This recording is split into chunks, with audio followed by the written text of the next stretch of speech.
বিএনপির কেন্দ্রীয় সাংগঠনিক সম্পাদক নিখোঁজ এম ইলিয়াস আলী বেঁচে আছেন। তিনি সুস্থ হয়ে ফিরে আসবেন বলেই বিশ্বাস করেন তার পরিবারের সদস্য ও ঘনিষ্ঠজনেরা। সম্প্রতি নিখোঁজ সুখরঞ্জন বালী ভারতে একটি কারাগারে বন্দী রয়েছেন বলে সংবাদ মাধ্যমে প্রচারিত হওয়ার পর বিএনপি নেতা কর্মীদের ধারণা আরো দৃঢ় হয়েছে। মালিক ভাই, আপনারা তো যখন আওয়ামী লীগ ক্ষমতায় ছিল তখন এম ইলিয়াস আলীকে ফেরত পাওয়ার জন্য অনেক আন্দোলন করেছেন, কিন্তু এই সরকারের সময় আমরা দেখতেছি না তেমন কর্মসূচি দিতে। আপনারা কোনো চাপ দিবেন কিনা সরকারকে? প্রথমত যে আমরা এই সরকারকে আমরা সহযোগিতা করছে বিএনপি, ভারপ্রাপ্ত চেয়ারম্যান সাহেব।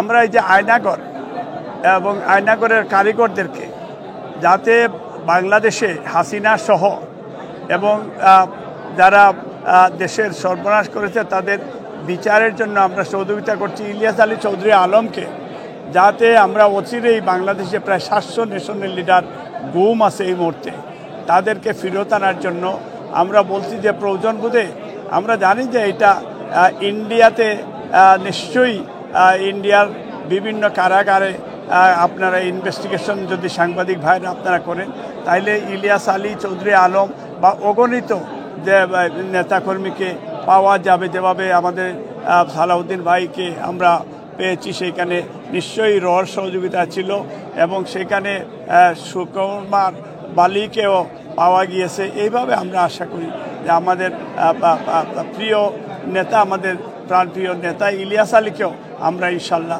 আবার পাবো।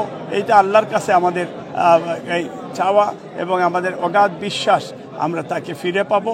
আজকে আমরা একটা দোয়া মাহফিল হোল্ড করছি। আপনারা জানেন বিগত 13 বছর ধরে ইলিয়াস ভাইরে এই ফ্যাসিস্ট সরকার গুম করছে। সো আমরা এখনও আশাবাদী আছি ইনশাল্লাহ তাই আমরা মাঝে ফিরে আইবা। আপনারা সকলে দোয়া করবা। বিশেষ করে I would urge the current government to investigate this thoroughly for all the kidnapping, for all the atrocities that Hasina, the fascist government, has done to these people. So I would urge the current government to look into this and do a proper investigation. So this is our requirement. আর দ্বিতীয় লিগে আপনারা সকলে আমরা লাগি দোয়া করবা, আমরা ম্যাডামর লাগি দোয়া করবা, আল্লাহ তাআলা সুস্থ কামনা করতা। দীর্ঘ 13 বছর যাবৎ আপনারা জানেন জননেতা জনাব এম ইলিয়াস আলী সাহেব, যিনি সিলেটের 1 কোটি মানুষের হৃদয়ের স্পন্দন, বিশ্বনাথ, বালাগঞ্জ এবং উসমানীনগরের সাবেক, যিনি জননন্দিত একজন এমপি ছিলেন এবং উন্নয়নের উপকার ছিলেন। বিশ্বনাথ, বালাগঞ্জ, উসমানীনগর তথা বৃহত্তর সিলেট তথা বাংলাদেশের প্রত্যেকটি মানুষ আশায় এখনও বুক পেতে রয়েছে জননেতা জনাব এম ইলিয়াস আলী কবে আমাদের মাঝে ফিরে আসবেন। তার এই প্রেক্ষিতে আজকে এখানে দোয়া এবং মিলাদ মাহফিলের আয়োজন করা হয়েছে প্রবাসী অধ্যাসিত বিশ্বনাথবাসীর পক্ষ থেকে।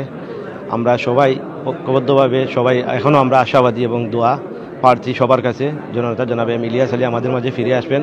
বিশ্বনাথ এবং উসমানীনগর তথা বৃহত্তর সিলেটের অভিভাবকের দায়িত্বে উনি পালন করবেন, এটাই আমরা আশা এবং প্রত্যাশা রাখি এবং সবার কাছে দোয়া প্রার্থী। আসসালামু আলাইকুম।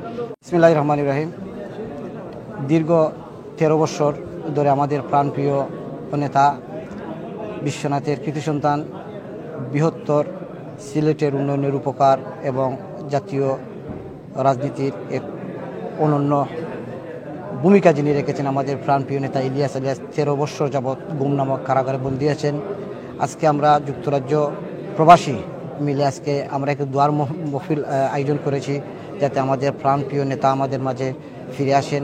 আমরা আশা রাখি, আমাদের বিশ্বাস, আমাদের আশা যে এখনও আমাদের ইলিয়াস আলী অক্ষত অবস্থায় আছেন।